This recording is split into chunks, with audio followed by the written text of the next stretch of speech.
Hello, welcome to my Hindi पाठशाला। और कैसे हैं आप सब? आई होप सब अच्छे हो। प्यारे प्यारे बच्चों, मैं आज आपको most important lesson Tulsidas ji का उनके क्वेश्चन आंसर कराने वाली हूँ।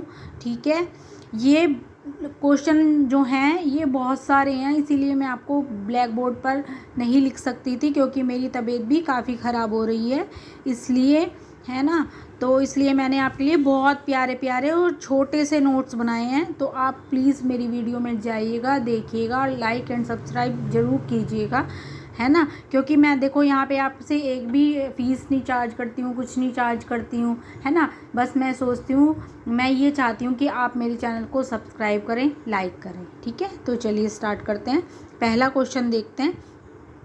कवितावली में उद्धृत छंदों के आधार पर स्पष्ट करें कि तुलसीदास जी को अपने युग की आर्थिक विषमता की अच्छी समझ है। उत्तर देखते हैं इसका। कवितावली में उद्धृत छंदों के आधार पर यह कहा जा सकता है कि महाकवि तुलसीदास जी की आर्थिक विषमता का अच्छा ज्ञान था। यह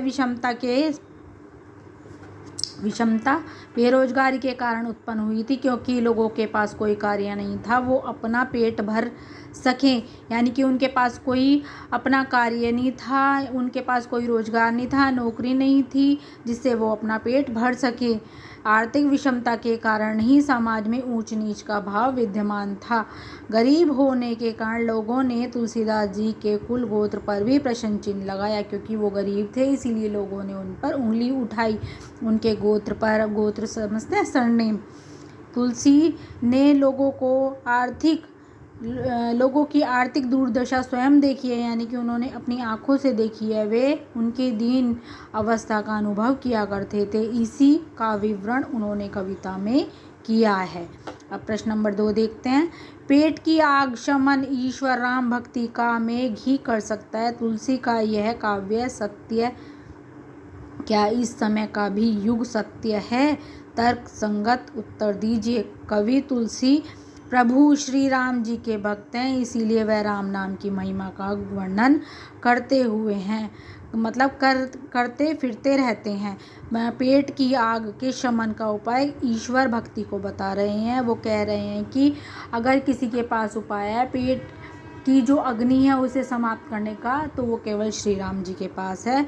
वर्तमान का युग सत्य है, यह नहीं हो सकता, क्योंकि आज आर्थिक युग है। नए धार्मिक अर्थ के लिए राम कृपा सहित संघर्ष और परिश्रम की आवश्यकता होती है, बल्कि भक्ति के बल पर अपनी आर्थिक आवश्यकताओं को पूरा नहीं किया जा सकता। वो कह रहे हैं केवल भक्ति के मार्ग से ही आपका पेट नहीं भर सकता, आपको कुछ काम करना होता है पेट भरने के लिए। अब देखते हैं थर्ड क्वेश्चन। तुलसी ने यह कहने की जरूरत क्यों समझी? धूर्त कहो, अवधूत कहो, राजपूत कहो, जोला कहो, काहू का बेटा से बेटा ने ब्याहब काहू की जाति, बिगार ने सो इस सवैया में काहू का बेटा ने ब्याहब। कहते हैं सामाजिक अर्थ में क्या परिवर्तन आता है? उत्तर देखते हैं इसका। तुलसीदास जी ने ये कहने की आवश्यकता इसलिए समझी है कि तत्कालीन समाज ने उनके वंश और कुल गोत्र पर प्रश्न चिन्ह लगाया था। तुलसीदास को यह कहकर संसार के संबंधों के प्रति अपनी विरक्त प्रकट करते हैं। कवि को किसी से कुछ लेना देना नहीं है, चाहे कोई उसे धूर्त कहे, चाहे संत कहे, उसकी जाति कुछ भी बताए, उससे उसे कोई फर्क नहीं पड़ता है। उसे किसी के साथ अपने पुत्र का वैवाहिक संबंध तो स्थापित नहीं करना है। जहाँ तक बेटा बिहाने की बात है, भारतीय समाज में संबंध बेटों के ही कारण माने जाते हैं, बेटियों के कारण ही माने जाते हैं। यहाँ सामाजिक अर्थ परिवर्तन की बात उत्पन्न नहीं होती है। अब फोर्थ है। धूर्त कहो वाले छंद में ऊपर सरल व निधि दिखलाई पड़ता है। तुलसी की भीतरी असलियत एक स्वाभिमानी है, भक्त हृदय की है। इससे आप कहाँ तक सहमत हैं? महाकवि तुलसीदास जी ने विनय संबंधी अनेक छंदों की रचना की है, वह ऊपर से सरल एवं निरी दिखाई देते हैं। जब तक हम कवितावली का यह छंद धूर्त कहो पढ़ते हैं तो हमें ज्ञान होता है कि वह एक स्वाभिमानी भक्त हृदय हैं। वे किसी भी मूल्य पर अपना स्वाभिमान कम नहीं होने देना चाहते। वे स्वाभिमान की रक्षा करने के लिए कोई भी मूल्य चुकाने के लिए तत्पर हैं। उन्हें अपने ऊपर लोगों द्वारा किए हुए कटाक्षों की भी कोई चिंता नहीं है। वो तुलसीदास जी का कहने का अर्थ है, कोई कुछ भी बोले, मुझे धूर्त बोले, कपटी बोले, है ना, कोई मेरा सरनेम कुछ भी बताए, यानी कि गोत्र कुछ भी बताए, मुझे किसी से कोई लेना देना नहीं है। मुझे तो केवल इस समाज की चिंता है। व्याख्या करें 5 क्वेश्चन।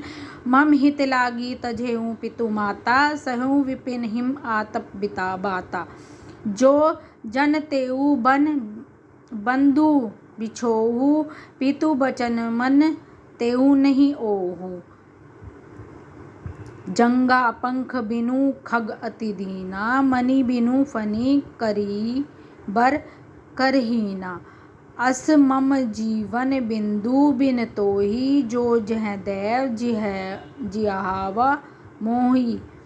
मांगी के खैबो मसीत को सोईबो, लेबो को एक ने देबू को दो। ऊंचे नीचे करम धर्म अधर्म करी पेट की, ही पचत बेचत बेटा बेट की माँ। कवि तुलसीदास जी कहते हैं कि आज इतना कठिन समय आ गया है कि मनुष्य के लिए पेट भरना कितना कठिन हो गया है। लोग पेट भरने के लिए कोई मजदूरी करता है, कोई खेती करता है, कोई बनिया बनकर व्यापार करता है, तो कोई भीख मांगता है, कोई भाट बनकर राजाओं और धनिकों का गुणगान करता है, तो कोई चतुर बाजीगर बनता है, तो कोई नौकरी करता है, तो कोई चोरी करता है। लोग अपना पेट भरने के लिए नहीं पढ़ते, वरन लोग अपना पेट भरने के लिए पढ़ते हैं, वरन ना कि ज्ञान प्राप्ति के लिए। ठीक है, और उदर पूर्ति के लिए विभिन्न विभिन्न गुणों को सीखते हैं और उनका प्रदर्शन करते हैं। अनेक लोग इस पेट को भरने के लिए पहाड़ों पर चढ़ते हैं, तो कोई शिकार करते हैं, जंगलों में भटकते रहते हैं। पेट भरने के लिए लोग ऊंच नीच धर्म का कार्य करते हैं। यहाँ तक कि लोग इस पापी पेट को भरने के लिए ही अपनी संतान बेटा बेटी तक को भी बेच देते हैं। पेट की यह बड़वाग्नि जल या समुद्र की आग से भी कहीं बढ़कर है। श्री राम जी की कृपा दृष्टि ही इस आग को बुझा सकती है। आशय यह है कि श्री राम की कृपा दृष्टि जिस व्यक्ति पर हो जाए वही सम्मान पूर्वक जीविका निर्वाह कर सकता है, यानी कि जीवन जी सकता है। वही सम्मान, इसके अभाव में वही लोग जीविका के लिए उल्टे पुल्टे काम करते हैं और विवश हो जाते हैं। अब सौंदर्य बोध है। तत्कालीन सामाजिक और आर्थिक दशा का यथार्थ चित्रण क्या है? अनुप्रास अलंकार का प्रयोग दृष्ट द्रम्य है। अब देखते हैं, किस भी किसान कुल चाकर चपल नट चोर, चार चेटकी गहन गन बेचत बेटा बेट की, बड़बागी ते बड़ी पेट की आग भूख को बड़वाग्नि से भी बढ़कर बताया। यहाँ तिशोक्ति अलंकार है। भाषा कौन सी है? ब्रज, छंद है, भक्ति। अब 6 देखते हैं। भ्रात शोक में हुई राम की दशा को कवि ने प्रभु की नर लीला की अपेक्षा सच्ची मानवीय अनुभूति के रूप में रचा है। क्या आप इससे सहमत है? तर्कपूर्ण उत्तर दीजिए। भ्रात शोक में प्रभु श्री राम की एक सामान्य साधारण व्यक्ति के रूप में कर लेते हैं। वे एक जनसाधारण के समान भाई की तरह विलाप कर रहे हैं। वे प्रभुता का पद त्याग कर सच्ची मानवीय अनुभूतियों की व्यक्ति करते हैं। कोई भी व्यक्ति चाहे कितना भी बड़ा हो, वह महान क्यों ना हो, वह एक मानव तो होता ही है। मानव के हृदय की अपनी अनुभूतियाँ होती हैं, वह उनके वशीभूत होकर ही सामान्य जन के समान व्यवहार करता है। शोक 7वां क्वेश्चन देखते हैं। शोकग्रस्त माहौल में हनुमान के अवतरण को करुणा रस के बीच वीर रस का आविर्भाव क्यों कहा गया है? आंसर, भारतीय काव्य सिद्धांत में करुण व वीर रस का एक समन्वय दिखाई देता है, क्योंकि ये दोनों एक दूसरे के विपरीत हैं। राम के विलाप व लक्ष्मण को संभावित मृत्यु से आशंकित वातावरण में करुण रस था। अचानक हनुमान जी पर्वत सहित संजीवनी बूटी लेकर आ गए।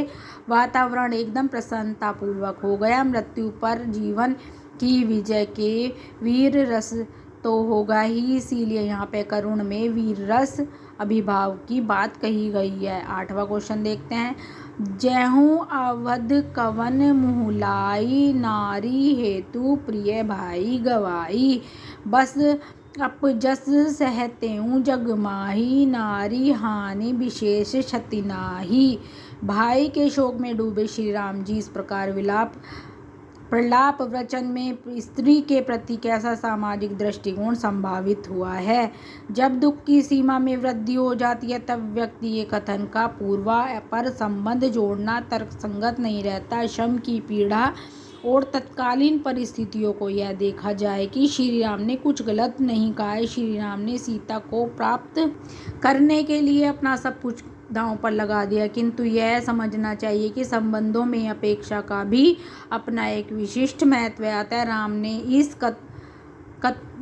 कथन नारी हानि विशेष नाई में स्त्री के प्रति सामाजिक दृष्टिकोण में कोई परिवर्तन नहीं आएगा। 9 देखते हैं, कालिदास के रघुवंश महाकाव्य में पत्नी इंदुमती के शोक पर अज तथा निराला की सरोज स्मृति में पुत्री सरोज के शोक पर पिता के करुण उद्गार निकले हैं। उनसे भ्रात शोक में डूबे राम इस प्रकार विलाप की तुलना करें। आंसर देखते हैं, शोक की स्थिति तीनों स्थानों पर है। अंतर केवल इतना है कि इंदुमती व सरोज की मृत्यु हो चुकी है, वहाँ क्रमशः पिता व पति के शोक का वर्णन है, जबकि लक्ष्मण जी मूर्छित है और मृत्यु की आशंका है। 10वां क्वेश्चन देखते हैं, पेट को ही पचत बेचत बेटा बेट की तुलसी के युग का ही नहीं आज के युग का भी सत्य है। भुखमरी में किसानों की आत्महत्या और संतानों खासकर बेटियों को भी बेच डालने का हृदय विदारक घटनाएं हमारे देश में घटती हैं। वर्तमान परिस्थितियों और तुलसी के युग की तुलना करें। महाकवि तुलसीदास जी ने अपने काव्य में जिस युग का उद्घाटन किया है वही परिस्थिति आज भी दिखाई देती है। आज लोग आर्थिक तंगी से परेशान हैं, किसान आत्महत्या कर रहे हैं, मजदूर उचित मजदूरी न मिलने के कारण धरने पर बैठ रहे हैं, व्यक्ति ने धर्म कर्म को त्याग दिया है। अत्यधिक निर्धन लोगों को पेट की आग शांत करने के लिए आज भी बेटा बेचने की प्रथा विद्यमान है। 11वां देखते हैं, तुलसी के युग की बेकारी के क्या कारण हो सकते हैं। आज की बेकारी की समस्या के कारणों के साथ उसे मिलाकर कक्षा में परिचर्चा करें। तुलसी के युग में बेकारी को निम्न कारण हो सकते हैं। लोगों के पास काम के पर्याप्त अवसर नहीं है, कुछ लोग काम करना नहीं चाहते हैं, लोगों का आलस्य, उचित पारिश्रमिक न प्राप्त होना, यानी कि उन्हें अच्छा धन नहीं मिलना जैसा वो काम कर रहे हैं। आज की संस्था के कारण लोगों में श्रम साध्य कार्यों से बचने की प्रवृत्ति, यानी कि बहुत से लोग काम करने से बचते हैं। अधिक लोगों का शिक्षित होना और अच्छी नौकरी की इच्छा, जो बहुत लोग पढ़े लिखे होते हैं उन्हें उसी प्रकार मन मुताबिक नौकरी नहीं मिलती। ठीक है। कृषि कार्य के प्रति अरुचि होना, यानी कि जो कृषि का कार्य होता है, खेती का, उसके प्रति अरुचि होना, तेजी से बढ़ती जनसंख्या। अब 12वां क्वेश्चन देखते हैं, श्री राम कौशल्य के पुत्र थे और लक्ष्मण सुमित्रा के इस प्रकार वह सहोदर एक ही माँ के पेट से जन्मे नहीं थे, फिर भी राम ने उन्हें लक्ष्य कर ऐसा क्यों कहा, मिलिए न जगत सहोदर भ्राता। इस पर विचार करो। श्री राम जी लक्ष्मण को अपना सहोदर मतलब सगा भाई मानते थे। वे लक्ष्मण की माता सुमित्रा को भी अपनी माता मानते थे। वे माताओं में कोई अंतर नहीं करते थे। उस काल में संयुक्त परिवार की प्रथा थी, इसीलिए यही कारण है कि लक्ष्मण को अपना सगा भाई कहते थे। 13वां क्वेश्चन, यहाँ कवि तुलसी के दोहा, सोरठा, चौपाई, सवैया कवित्व में ये तुलसी के 5 छंद प्रयुक्त हैं। इसी प्रकार तुलसी में और छंद तथा काव्य रूप में आए हैं। ऐसे छंदों व काव्य रूपों की सूची बनाएं। तुलसीदास द्वारा प्रयुक्त छंद दोहा, चौपाई, सोरठा, सवैया, कवित्व, बरवे, छप्पे, काव्य प्रबंध काव्य, श्री रामचरितमानस एक महाकाव्य, गे पद हैं, कवितावली, कृष्णावली, गीतावली, विनय पत्रिका। ये सोरठा, दोहा, छंद है ना, कवित्व, बरवे, ये सब मैंने अगली वाली वीडियो में बताए हुए हैं, इसलिए आप प्लीज़ अगली वीडियो में जाकर देखें और मेरे चैनल को लाइक एंड सब्सक्राइब ज़रूर कीजिएगा। इसी प्रकार की मोर वीडियोस मेरी आप तक आसानी से मिलती रहेंगी, तो प्लीज़ मेरी वीडियो को लाइक एंड सब्सक्राइब कीजिएगा। थैंक यू, मिलते हैं नेक्स्ट वीडियो में, तब तक के लिए टेक केयर, बाय बाय।